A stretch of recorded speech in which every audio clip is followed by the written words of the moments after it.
If anybody's in a good mood and you want to stay in a good mood, leave the room now. Because the numbers are not pretty that we face. And I have to try to make this exciting because I'm following a presentation that's going to be very difficult to match. But I'm very glad to be here. It's always great to be at a Steamboat Institute event. But let's talk about America's fiscal challenges. The first thing I want to explain is what is good policy? Here's something I named after myself because I've always been jealous of my friend Art Laffer for having the Laffer curve. So I created what I call Mitchell's Golden Rule. The private sector should grow faster than the government. That is good fiscal policy. The number one thing we should be looking at is how much is government spending relative to the size of the private sector. Deficits and debt are bad, but deficits and debt are symptoms. The real problem is how big government is, and how fast it is growing. Well, here's a look at what's happened over the last, let's see, where did I start that, 1992? So we're looking at about 30 years of data. What's going to happen in the future? It's going to get much worse. Why is it going to get much worse? Because our population is aging, and we have entitlement programs that were created on the assumption that we would always have very few seniors and lots of workers and bigger generations of children under them. The math works with entitlement programs if it works that way, but the demographics have changed, the entitlement programs have not changed. So what's going to happen in the future with this giant spending increase? Well, we're either going to have massive tax increases, massive debt increases, we're of course already having some of those, or we're going to have money printing, which of course is what did happen during COVID when the Fed decided to help Congress by increasing its balance sheet by $4 trillion. And oh, what a surprise, we had inflation. My concern is that we're on the path to becoming a European welfare state. And what does that imply? It implies economic stagnation. It implies even a Greek-style fiscal meltdown, as I point out. What does that mean? It means what happens when the world's investors decide we don't trust the U.S. government anymore. They decide to dump bonds, interest rates shoot up, and all of a sudden, that'll just spill over to the stock market and everything else. The recipe for fiscal failure, as I already said, is if you don't follow the golden rule, if you let spending grow too fast. And that is the common thread. If you look at every crisis that has happened around the world, fiscal crisis, there are crises for other reasons, but in terms of fiscal crises, why did Argentina get in trouble? And by the way, today, the best leader in the entire world is in Argentina, President Milei, a genuine, hardcore, limited government guy. He's trying to fix this, but why did they get in such trouble in the first place? Look at how slow GDP growth was, look at how fast inflation was, and then look at how fast government spending grew. That's what got them in trouble. The deficits and the debt in Argentina are a symptom of how fast government grew. What about Greece? Well, same thing. Government grew much faster than GDP. I'm going through all these things quickly because I'm trying to jam a lot of information in before I get grilled by our moderator here. Now, Greece, look at what they did in response. Big tax increases, but bigger spending increases. And one of the points I want to get across to you is do not fall for the lie that if we just give Washington more money, we'll solve the problems. You give Washington more money, they're going to spend it, just like in Greece, they did tax increases, but spending grew even faster. 100% of our problem in Washington is too much spending, 0% is inadequate taxation. Let's look at South Africa. This is a country I'm going to predict is going to have a fiscal crisis in a few years. Why? GDP growth, only half as fast as spending growth. Let's look at Lebanon. They already had a crisis. Why do they have a crisis? Because spending grew much faster than the private sector. But by the way, I have sometimes when I do debates with my left-wing colleagues and other, the more left-wing think tanks, I say, please give me an example of a fiscal crisis or economic crisis that was caused by free markets or low spending. They have nothing. If you look at the IMF's activities and look at every single bailout they've done, the common theme is always that government is growing too fast. Let's now look at Italy's fiscal erosion. This doesn't look too bad because the spending growth isn't that far above the GDP growth, but when you're starting with government debt of 130% of GDP, any erosion is going to be very bad news. Cyprus already had a fiscal crisis. Why did they have it? Same reason as every other country's had a fiscal crisis. But there is hope. You follow the golden rule of constraining spending, and what good things happen? And let's look at some things. A lot of data on this, but all you need to know is that New Zealand, for a 5-year period, froze government spending. Not just froze it in inflation-adjusted dollars, they froze nominal government spending for 5 years. They went from a deficit of 6.3% of GDP to a surplus of 1.2% of GDP. Their government debt fell from 71% of GDP to 32%. Everything that the politicians insincerely say in Washington about getting deficits and debt under control, the only examples we have around the world of that happening is when governments tighten the screws on government spending.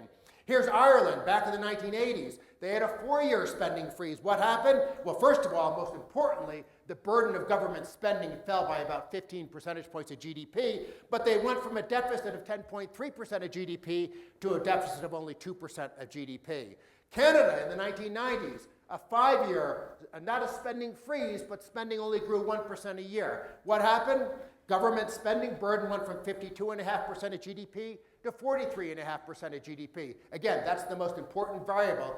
Look at the burden of government spending relative to the private sector. But for those of you who think deficits are really important, Canada's deficit went from 9% of GDP to a balanced budget. And again, there are no examples of tax increases leading to those results. If you care about deficits and debt, you should be promoting lower spending, spending restraint. If you care about the thing that really is important, which is the burden of government, you should be caring about government spending.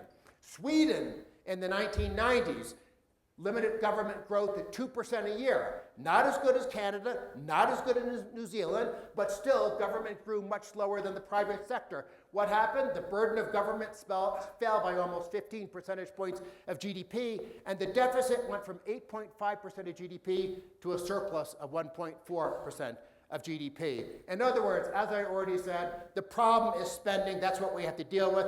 What are we looking at in America? This is a chart from my friend Brian Riedel at the Manhattan Institute.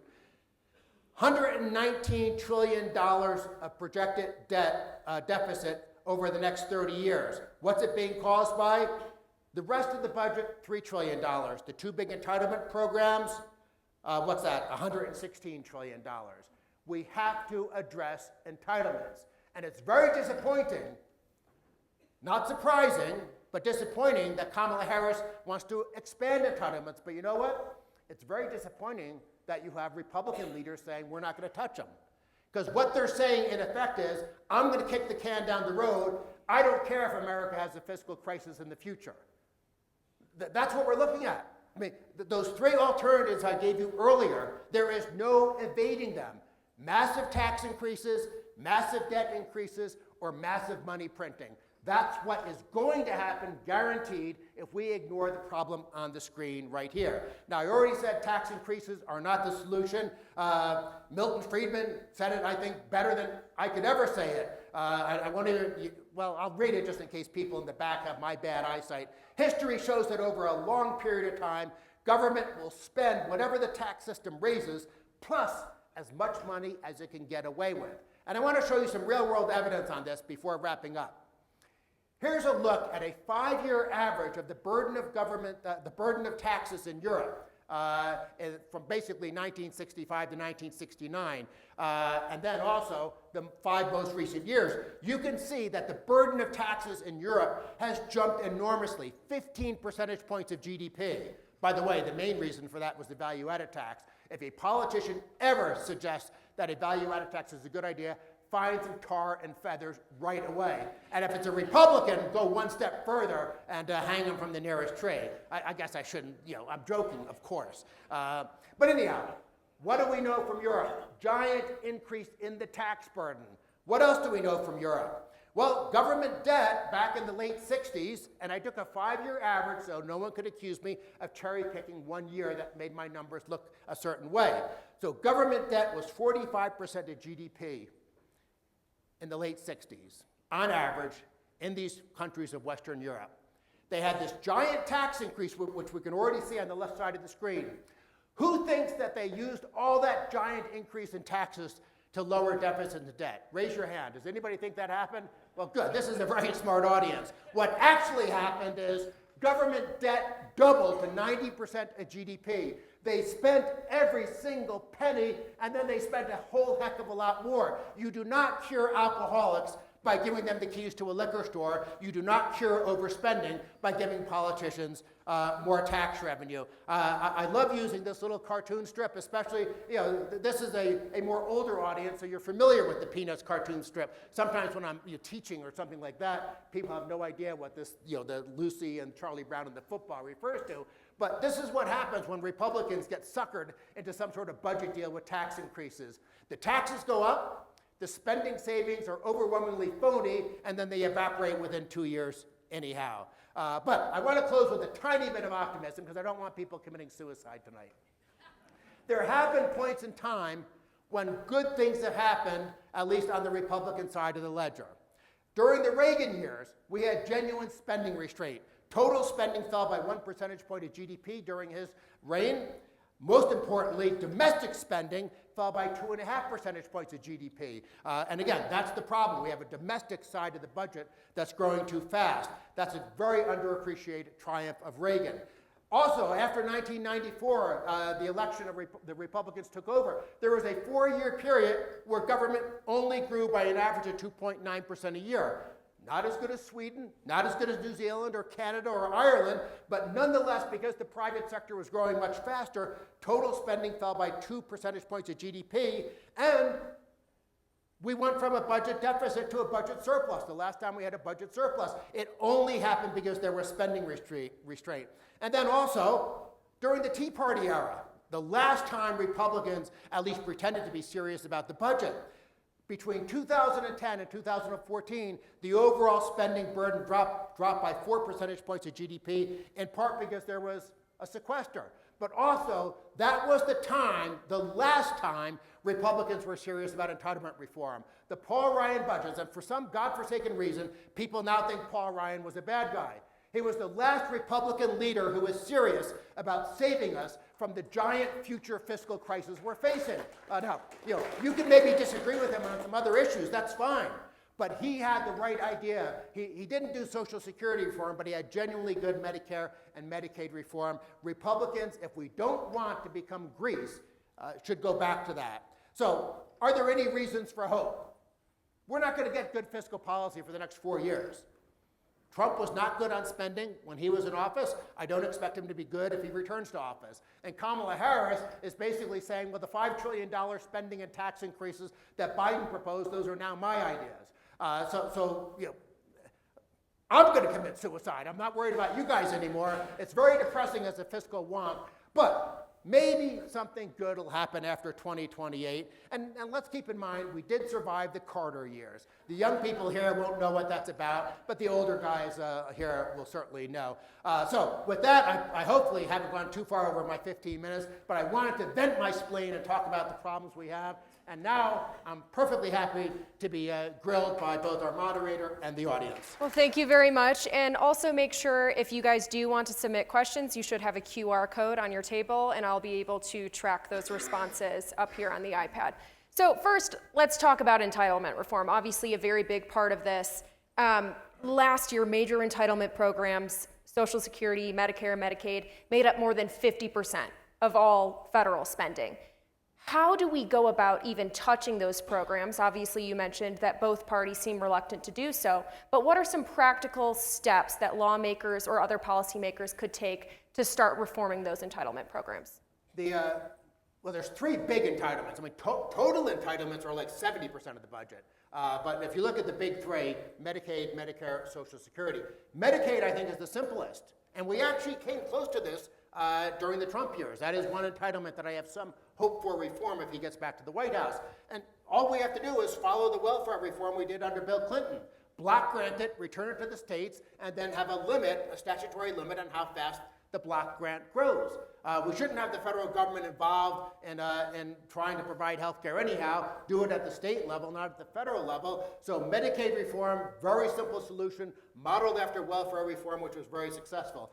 Medicare reform, a little bit more challenging, but what was in the Paul Ryan budget basically said, we're going to copy the health system we have for federal bureaucrats, where in effect they all get a voucher or a premium support, and then they can pick from a various approved plans. So you change Medicare from this open-ended entitlements to a system where senior citizens have the right and the ability to choose a health plan that's best for them, but then you limit how fast that premium support grows. If it's good enough for federal workers, and you know federal workers are very politically powerful, so you know it's not a system that somehow chisels them in any way, it's also going to be good for senior citizens. Social Security, in some sense, is very easy, but in budget terms, it's not easy. The obvious solution is to do what several dozen countries around the world have done, shift to personal accounts. My dissertation was about Australia's private social security system. But how many people know that Australia has that system and that it's working well? They have private savings now in their what are called superannuation accounts of 100% of GDP. We have long-run unfunded liabilities of about 100% of GDP. Which system is smarter for your country?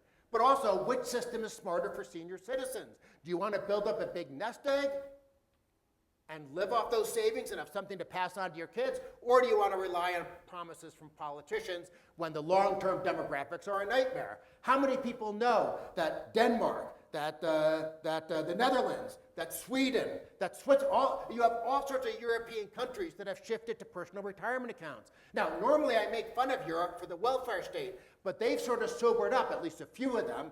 Greece, by the way, just a couple of years ago, adopted personal retirement accounts. That's the great long-run solution, but it is expensive in the short run. Because if you're allowing younger workers to shift their funds to personal retirement accounts, our system today is pay-as-you-go. We have to somehow come up with the money to fulfill the promises to seniors and older workers who wouldn't have enough time to benefit from the new system. That's called the transition cost. And that transition cost could be enormously expensive, $20 trillion maybe. But you know what? The cash flow 75-year shortfall in Social Security is $61.7 trillion. So reforming Social Security is like refinancing your house when interest rates come down. It's probably more expensive in the first year, but in the long run, you're much better off. But it would increase deficits in the short run, but in a way where the present value of government debt falls over the long run. And these programs aren't just bankrupting the country, they're also bankrupting themselves. We know that Medicare and Social Security are on track to be insolvent by about 2035 or 2036, I think is the latest estimate. Policymakers, once that happens and they're staring down that cliff, there seem to be two choices left at that point. And that's you raise taxes to make up for the difference, or you start slashing benefits across the board. What do you foresee happening? The natural gut instinct of every politician will be first raise taxes. They'll target the so-called evil rich, but one of the dirty secrets in Washington is you can't get that much money out of rich people because they have much more control over the timing, level, and composition of their income. Every European country that has adopted big government, they've done it by one way. They tax lower income and middle class people, primarily with value-added taxes, but also with energy taxes, with payroll taxes that are much steeper than what we face in the United States. The tax burden on the rich, when you compare the US and Europe, is not that different. They tax, the income tax rates are a little higher in Europe. We have a worse problem with double taxation, but the net effect is a wash. We both tax rich people about the same. Europe taxes the stuffing out of ordinary people, where you literally have lower and middle income people only keeping maybe 40% of their income that they earn. And so no wonder there is such economic anemia in Europe, and politicians will eventually come to that position in the United States if we don't reform. Now, of course, they'll also say, Fed, print money to get us out of this, and they'll also say, let's just borrow several $1 trillion more. But again, where does that lead you? It leads you to Greek-style fiscal crisis. Another big factor is the national debt, which stands at about $38 trillion, and per taxpayer, that comes to about $104,000 per taxpayer that we technically owe in national debt. Now, you've argued that the national debt isn't actually the biggest crisis that we're facing. Can you explain why that is? Let's say I have really bad headaches. Eventually I go to the doctor, and the doctor does the MRIs, CAT scans, whatever those things are, and says, Dan, you have a brain tumor.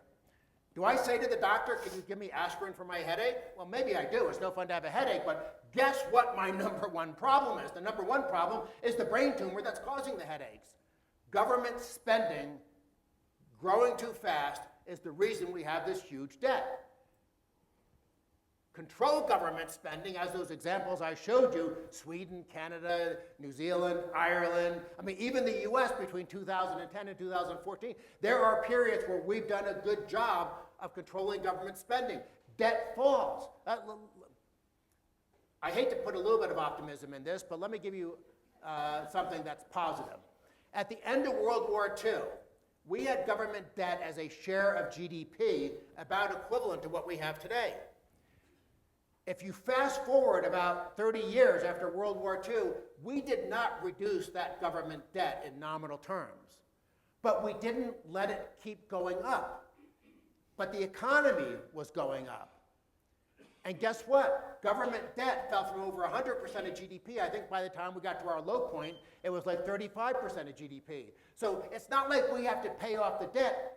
We just simply need to make sure that government, I'm going to show you what I would call a Wyoming PowerPoint slide here.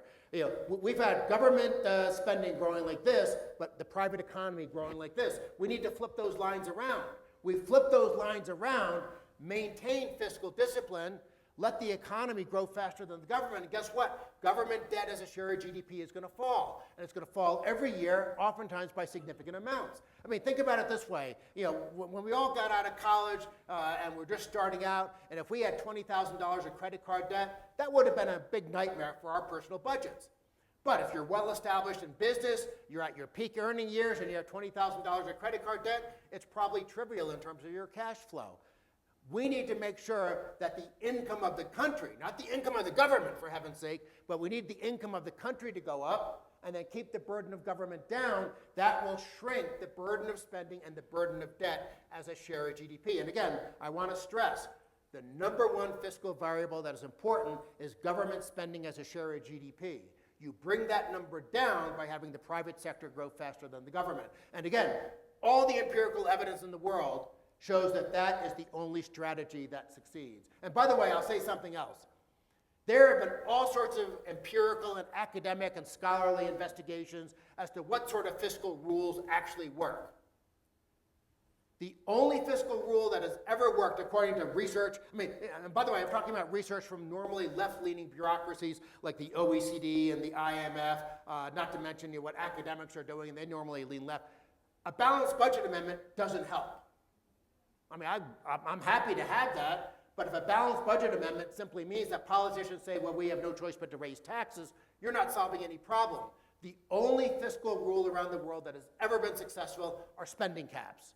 Switzerland has something called the debt brake, but it's really a spending cap. While the rest of Europe is going to hell in a handbasket, government debt is falling in Switzerland, government spending as a share of GDP is falling in Switzerland. By the way, the best fiscal rule in the United States are not, 49 out of 50 states have some sort of balanced budget requirements. Does that stop California or Illinois or New Jersey from being fiscal hellholes? No.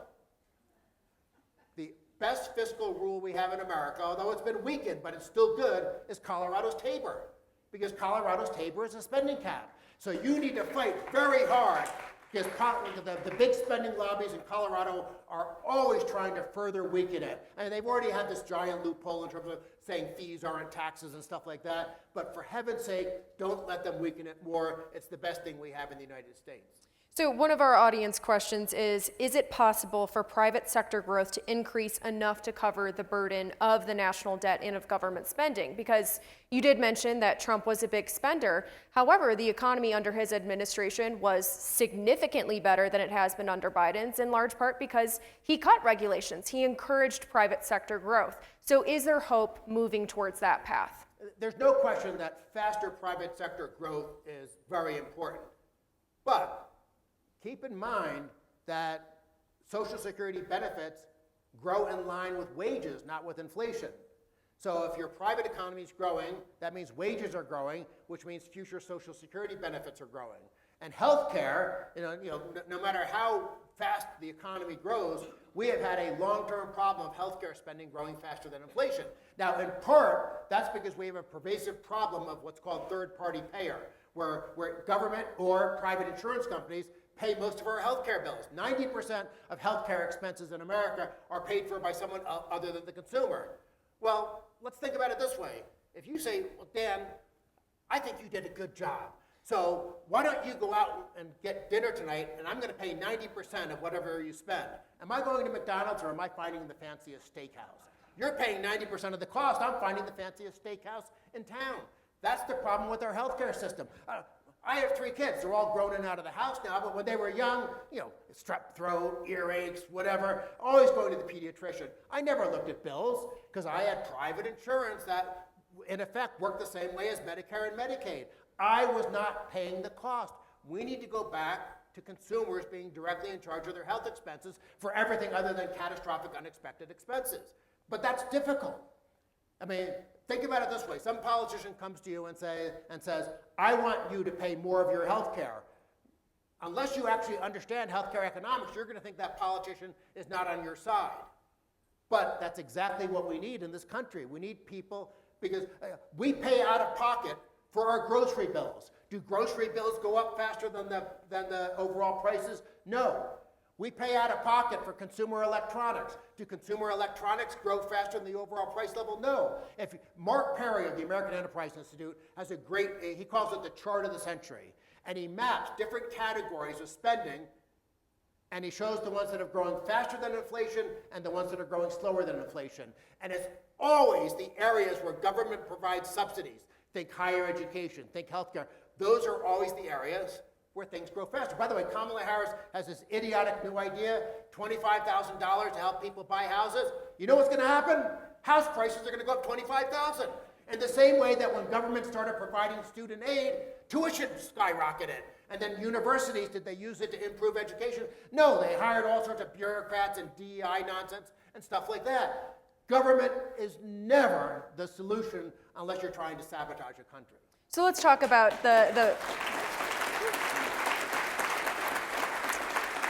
So let's talk about the politics of it for a minute. I was at the Democrats' Week of Joy earlier this week in Chicago, and let me tell you, it was pretty devoid of any substance or policy, but the glimpses that we've gotten from Kamala's economic agenda are not great, to say the least. And of course, we know what Trump's last 4 years were like. We can reliably expect a similar platform. If you were advising either one of those campaigns, what would be the priorities that they would need to implement in their first 100 days to, for example, tackle inflation, tackle government spending, et cetera? Well, the standard joke in Washington among the small free market crowd that still exists there is that Democrats are the evil party, Republicans are the stupid party. Democrats want to bankrupt America on purpose. They don't actually think that way. They think there's some never-ending money tree of rich people that if they shake, they can finance ever-growing government. Republicans just too often are afraid to do the right thing. And this new populism, that's not just Trump, it's a lot of other Republicans now have jumped. Populism is basically doing exactly what people want. Well, if you're telling people, do you want free handouts from the government? And of course, they don't think about, well, someone ultimately is paying that. Unfortunately, a lot of people say yes. Now, I will say something about the politics. I already said that the last time Republicans were good on entitlements was under the Paul Ryan budgets. For what, 6 years in a row, House Republicans passed budgets that presumed Medicare and Medicaid reform. They kept getting reelected. Even though the Democrats had that ad of like this Paul Ryan lookalike pushing a grandmother off a cliff, they got reelected. And then when Republicans took the Senate in 2014, they passed budgets that also presumed entitlement reform. Now, budget resolutions are just numbers, but the numbers were predicated on these reforms. And they passed it, and they didn't lose re-election in 2016. It wasn't until the 2018 midterms, and they lost for reasons that had nothing to do with entitlement reform because Republicans weren't talking about that anymore. I think if you have politicians who are willing to go out and lead, Margaret Thatcher had some famous quote, "I don't follow polls, I make polls." Republicans need to have the courage and the integrity and the the genuine patriotism, in other words, doing what's best for the country in the long run, they need to have that integrity and patriotism to go out and sell these ideas and say, look, we have a choice. We can become Greece or we can reform entitlements. And I think the American people, they responded positively to that about 10 to 15 years ago. I see no reason why to be discouraged about whether they'll respond positively in the future. Something else I worry about if we do nothing is that we risk losing the US dollar as the world's reserve currency. What is the likelihood of that happening? Do you foresee it as a possibility in the future?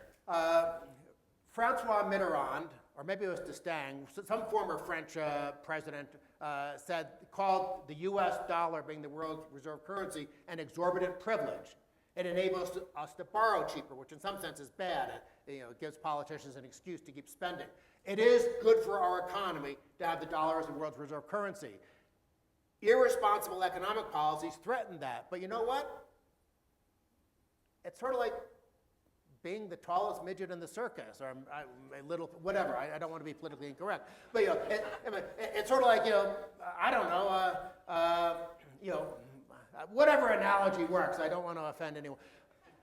We have a potentially weak currency, but you know what? What's the alternative? The euro could have been an alternative, but when the European Central Bank sacrificed its independence years ago to start doing bailouts, that's not the alternative. Is it the Chinese yuan? No. Does anybody trust China? I mean, I was just there teaching for a week last month. I've written a lot about the Chinese economy. It is hopelessly corrupt. Their financial system is a mess. The yuan doesn't trade freely in world markets. No one is going to trust the yuan as a reserve currency. So Switzerland has a great currency, but it's not big enough. It can't function as the world's reserve currency. So in spite of our own mistakes, we're probably safe with the dollar as the world's reserve currency, simply because there's no better option. Who else is there? Yeah, who else is there? So another audience question that we have is, are welfare and entitlement programs inherently anti-ethical to balanced budgets and healthy economies? Well, I already said during my presentation, if you have a traditional population pyramid with just a few old people, a big generation of workers, and an even bigger generation of children, who of course are future workers, you can make an entitlement system work mathematically.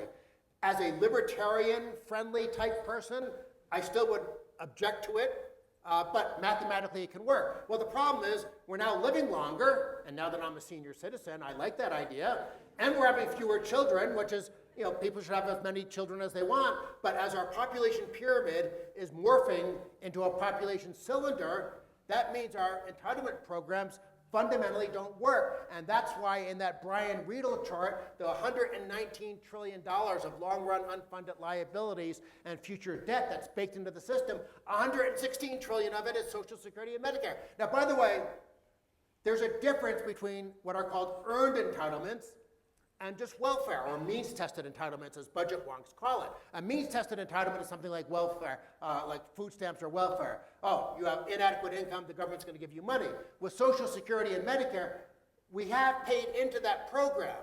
But the question is, how much have we paid in versus how much we are taking out? Social Security is pretty much a wash. Now, in the future, it's going to be really bad because you're getting a bad rate of return as a young worker compared to what you would get if you put money into a personal retirement account. But in terms of Medicare, the average Medicare recipient is getting $3 of benefits for every dollar of tax that they paid. So yes, it's a partially earned entitlement. It's not a fully earned entitlement. And so with Social Security, with the changing demographics, it doesn't even matter how much, even if you put in every penny that you're taking out, with changing demographics, it's still a nightmare. And that's why it is so frustrating that sort of left-leaning European countries have made reforms to their pension systems. We have not done it in the United States. I don't know. It's maybe I should emigrate to Australia. Well, good night, mate. Yeah. Another question for you. What are your thoughts as an economist on Trump's tariff plan to restore American manufacturing? Economists normally lean left. The average economist leans left. Not crazy Bernie Sanders left, but they lean left.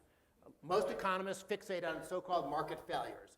And so when you see polling data that the overwhelming amount of economists think rent control is a bad idea, you can be confident it's a bad idea. When you see the overwhelming amount of economists saying higher minimum wages will cause job losses, you can have confidence it's a bad idea. Or at least if you think it's a good idea, you at least recognize that you're throwing marginally skilled workers out of a job. Economists also have near unanimous agreement that tariffs are bad trade policy. Now, some Trump people go, well, hold on. He's not just saying raise tariffs, he's saying get rid of the income tax. Because that's the system we had in the 1800s, and we had good growth in the 1800s. Well, we did. So if someone was actually proposing a trade where we get rid of the entire modern welfare state, all the panoply of regulations and all sorts of the other intervention nonsense that we have, and saying, let's go back to some tariffs, I take that trade. Is that trade on the table? No. It's sort of like me saying, 15 supermodels have offered to go on a date with me tonight. Which one would I pick? Well, they haven't offered to go on a date with me tonight. You know, it's an absurd thing to think about. If during his first term, Trump imposed the tariffs, he didn't do anything good in exchange for that. And we wound up what? I mean, here's the thing you have to understand about tariffs. For every steel worker, I'll use this as an example, for every steel worker, there are about 20 workers in industries that use steel. That's why whenever there are microeconomic investigations of the effect of tariffs, there are always more job losses in other industries than jobs that you save in the protected industry. Now, there are wonderful things we can do to try to help manufacturing in America. Not the stupid cronyist industrial policy that J.D. Vance is talking about. That's just it's corruption whether Democrats are doing it or Republicans are doing it. There's a famous quote from a Canadian economist. Governments are not good at picking winners, but losers are great at picking government. What we should be doing is lowering our corporate tax rate, which Trump did, that's great. We should be replacing depreciation with expensing so we're not taxing new investment. Trump did that. Trump's tax cut in 2017 was really good. You know, so I'm critical of some things Trump did, but he was great on regulation compared to Biden after him or Obama before him. So Trump is a mixed bag. Some things were great, some things were not great. And if we do, I mean, a 20% across the board tariff, $2,800 of additional taxes for the average family of four in America. That's just not good. And as I said, it'll make our economy less efficient because the input users have much more employment than the companies that benefit from the protectionism. All right, last question. What are the most important spending priorities that we have to protect, and which ones could we theoretically cut first? Well, I like the idea that our founding fathers had. The federal government should focus on national defense and a few other things. And China, under President Xi, not only is he moving in the wrong direction economically, which is, of course, what I write about most of the time, but you know, the saber rattling in the South China Sea and stuff like that, I mean, I do worry. You know, I want us to have a strong national defense. That's a legitimate, proper function of the federal government. And you look at the way how our navies deteriorated and stuff like that, and for that matter, I just worry that the defense budget is being treated by Congress as a way to simply steering money into their districts. It's not viewed as, you know, how do we get the most bang for the buck for protecting the country? So I worry that China is building up their military. I'm sure they have a much more laser focus on what's actually fighting capacity, whereas, you know, we're, you know, frittering away money and we have probably some misguided priorities. So I do want to protect the defense budget, maybe not make it bigger, but just reorient it so it's actually effective. And then pretty much everything else the federal government does, you'll be hard-pressed to have me say, no, protect that. I mean, yes, obviously there's courts and rule of law and stuff like that, but the founding fathers had the right idea. The vast majority of government should be done at the state and local level. Federalism is one of the things, by the way, that Republicans should be running on. I think it's politically attractive. Let governments that are closer to people deal with problems. And one big advantage of that, if states are doing things instead of the federal government, they're competing with each other. They're learning from each other. If one state has too many bad policies, just like California today, people escape to Texas and Florida and Nevada and other states like that. But if we had all this big federal blob transferred down to the state and local level, it would become even more important what state governments did. And we would learn very quickly, and we'd have this feedback mechanism of state-to-state competition that would tell us what works and what doesn't work. So federalism, spending restraint, those are two pretty good ideas to leave everyone with. Absolutely. Yeah, thank you so much. And